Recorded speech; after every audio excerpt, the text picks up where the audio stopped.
Welcome to the third episode of One Take Talks. And in this episode, I'm going to be standing up so I can move around, use body language. And I am standing up because I ran 12 miles yesterday and I need the soreness to go away. And I think moving my body is really going to help in that. But in this episode, I want to talk about self identity because I think a lot of people don't suspect self identity to be the root problem of things like growth or not being able to grow or having difficulty making friends. I don't think people expect self identity to be a root problem in that. And it is a lot of the times. So, in this episode, I want to talk about two detrimental or harmful perspectives of self identity that could really damage your growth and just damage your life in general. And the first thing, or the first perception of self identity that could be harmful is basing it off external sources, basing your identity off what other people say about you. And I want to explain more in depth how this could affect your life through an example. Because in my childhood, I used to play tennis. And I believed that I was good at tennis. And that belief was rooted in what other people told me, what my brother told me, what my parents told me, what my coaches told me, what my peers told me. That is why I thought I was good at tennis. And because that belief was rooted in what other people saw, I could almost manipulate my self identity by manipulating what they saw. So if I thought my backhand was super weak, I would just only hit forehands because if I did that, I could manipulate their perspective on me. Or if I was in a tournament and I could choose between a hard opponent that's on my level that would challenge me to grow and be a better player or a weaker opponent that I could just beat, I would choose the weaker opponent because I'd be able to manipulate their perception of me. Because if I just destroyed someone in a tournament, they'd be like, oh my goodness, this kid's good. Versus if I play a challenging opponent and I barely win or they barely beat me, then that might damage the way they view me. And in trying to preserve their viewpoints of me, preserve what they thought about me, I lost so many opportunities to grow because I could have challenged the challenging opponent. I could have played against the better opponent, but I didn't because I wanted to manipulate what they thought about me. Or I could have worked on my backhands and been a better player by having a better backhand, but I didn't because I wanted to manipulate what they thought about me. I hope you guys can't hear that airplane. It's been circling around this neighborhood literally for the past hour. And it's so annoying because I have to retake the video every time it comes by. But I think hopefully the mic didn't pick it up. If I finish this video and I notice the mic picked it up, I'm going to be very upset. Anyways, so I would try to manipulate the way people viewed me. And it's not just like only in sports. Like this was in every aspect, even like school. When I was in school, I had a belief that I was smart, and that belief was rooted in what other people said about me. So my peers would say I'm smart. My parents would say I'm smart. My teacher would say I'm smart. That's why I believed I was smart. So when I would take a test or do homework and score lower than I thought I would try to hide that. Because if I hid that low score, I'll be able to preserve what my parents thought about me. And that way, I can still have this belief that I'm smart. And in trying to hide that test score, I lost the opportunity to become smarter. Because if I just took the time to accept the low test score and read over the test, figured out what went wrong, what went right, what I could do in the future to avoid lower test scores, how I can change the way I study, and just make these tweaks to grow as a student and become smarter. But I didn't. I didn't do that because I was too busy hiding the fact that I scored less on my test. So in trying to prove you are something, you lose the opportunity to become better.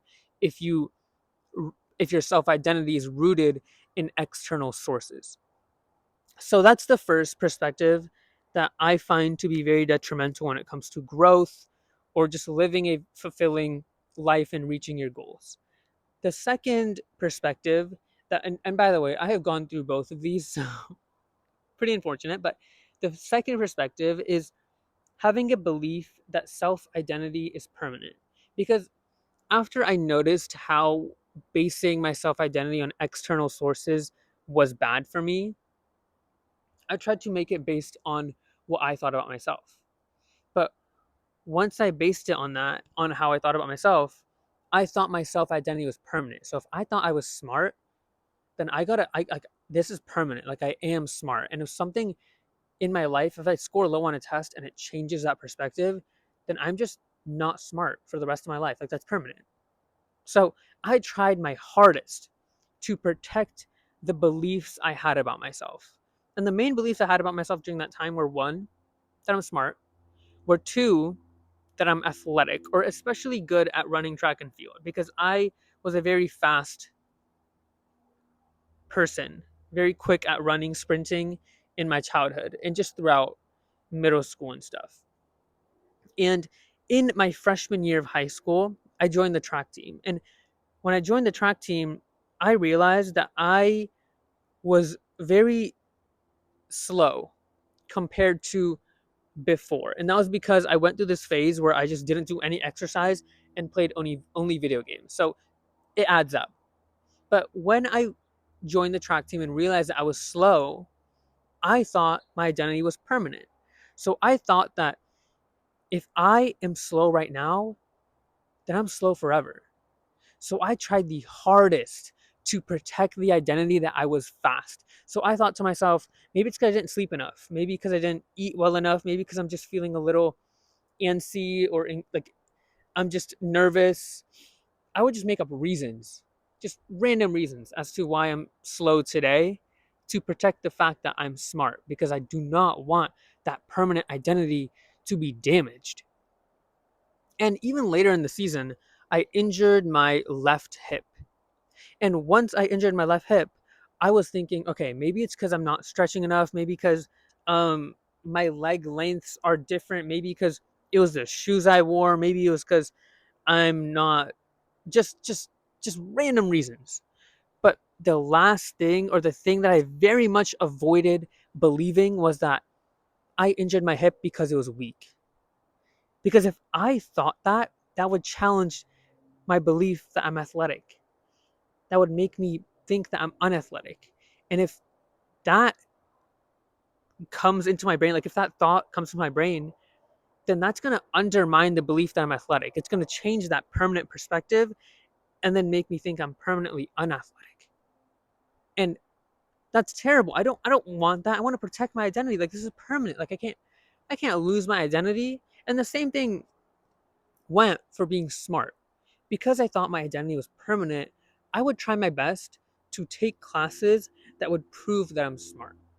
So I had the opportunity in high school to take classes that are advanced placement or honors, but I would avoid that because when I took normal classes, that would be a guaranteed A plus for me because I was a little more academically oriented. So I just went after those easy classes and got my A pluses and got my 4.0 unweighted GPA. And in doing that, I lost the growth that I could have got from taking those advanced classes. I took normal math when I could have taken honors math, but because it's riskier if I took honors math or advanced placement classes because in those classes it's harder to get an A. And if I don't get an A, that's going to undermine the belief that I'm smart. That's going to lead me to believe that wait a minute, maybe I'm not smart. Maybe that permanent identity of myself being smart isn't real. Maybe I'm actually just not smart and that's just permanently who I am. So, in believing that identity is permanent, I lost so many opportunities to grow and become better. And it's so similar, like the effects are so similar to basing your identity off external sources or how other people perceive you. So, the final thing that changed or helped me grow that was like a healthy way to view myself was to view identity as something that's fluid. I can be whoever I want to be whenever I want to be. So if right now I think I'm smart and I score 30% on a test, that leads me to believe that, okay, maybe I'm not smart as I initially thought I was. But what that doesn't mean is that I can't become smarter. I can obviously become smarter whenever I want to become smarter. So there's no reason for me to try to protect my identity that I'm smart. There's no reason for me to avoid believing that I'm not smart. Because it's okay to not be smart. It's okay to overestimate who you are, because I'll just become smarter. I'll just read the test, figure out what went wrong, what went right, change the way I study, and improve on the next test. And then I'll just become smarter. And my identity will just adjust based on the skills that I build. Or in track and field, if I injure my hip, there's no reason for me to try and protect it. If I think my identity is fluid, there's no reason for me to think maybe it's my stretching, maybe it was my sleep, maybe it was my nutrition. Like, it's okay. You are weak. It's okay. You are weak. You are unathletic.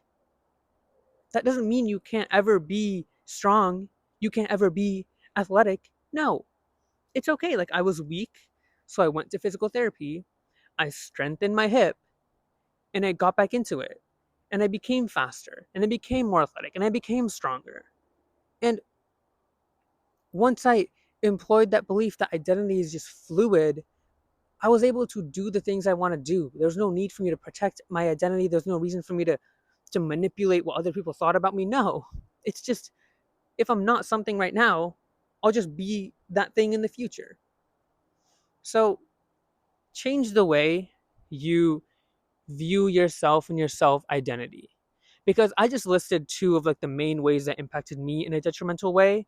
There's definitely hundreds of different ways, but the main thing that helped me was understanding that identity is fluid, and teaching myself that identity is fluid, teaching myself that I can be whoever I want to be. And I didn't start through doing like big things to prove to myself that I can be whoever I want to be. I started with very small things. So one thing that I used to be bad at was typing on a keyboard, because I used to do two finger typing and like tap like this, not the most efficient. And I wanted to improve in it, prove to myself that I could be better at things that I wasn't good at, prove to myself that my identity of being a two finger typer could change. Obviously, that's a very small, like insignificant part of my identity compared to being smart. Like, that's such a big thing versus being a two finger tap typer, if that makes sense. But it was such a small thing, and I changed that small thing. I practiced typing without looking at the keyboard, practiced typing with my four fingers and my thumbs, or five fingers actually, or no, four fingers and a thumb. So I practiced typing with a lot more fingers than before and not looking at the keyboard, and I got better at it. And now I can type fast without looking at the keyboard with my entire hand.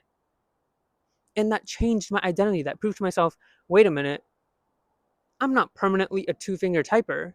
I can be a no look at keyboard five finger typer if I want to. And those small steps, those small changes led me to believe that, wait a minute, maybe I'm unathletic right now. I can change that. If I can change the fact that I'm a two finger typer, then I can change the fact that I'm slow or unathletic right now. I can just be more athletic. And then I was like, yeah, wait a minute. There's no reason for me to protect that I'm athletic. There's no reason for me to make excuses like oh, it was my sleep, it was my whatever. No, I'm weak. I'm weak, and I'll just get stronger. So take those small steps and teach yourself that your identity is fluid, and you'll notice your growth and just life in general becomes so much more rewarding and not as dreadful and scary and anxiety inducing. So yeah, that was the it's going to be a little shorter than the normal episodes, but still has very much valuable information. And let me know what else you want to learn about, what topics you think would interest you, because I have a lot of topics in my arsenal. So just let me know and it will get done. But yeah, have a great rest of your week, and I'll see you next week on Sunday. Bye bye.